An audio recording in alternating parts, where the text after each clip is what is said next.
এক সময় পেঁয়াজ কাটার ভয়ে কখনো নিজে হাতেই ডিম ভেজে খেতাম না। হাত কালো হয়ে যাবে বলে কখনো আলু কাটতাম না।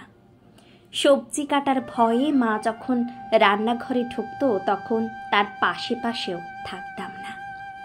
রান্নাঘরে ঢুকতাম না যদি হাত পুড়ে যায়, আর পোড়া দাগটা যদি থেকে যায়। কি বিশ্রী ব্যাপার। খাবার শেষে প্লেটটা টেবিলে রেখেই উঠে যেতাম। তবুও মায়ের কোনো অভিযোগ থাকতো না। আমার মাটা খুব দুঃখী, সারা জীবন কষ্টই করে গেছে, একা একা সব কাজ করে।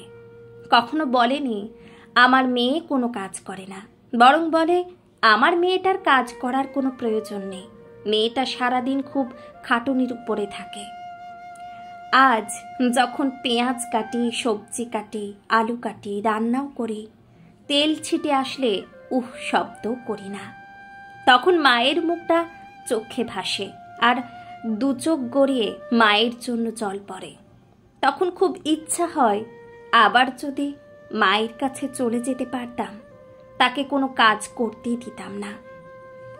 আজ মায়ের কষ্ট উপলব্ধি করতে পারে। সেও হয়তো তার মায়ের ঘরে আমার মতো আদরের মেয়ে ছিল।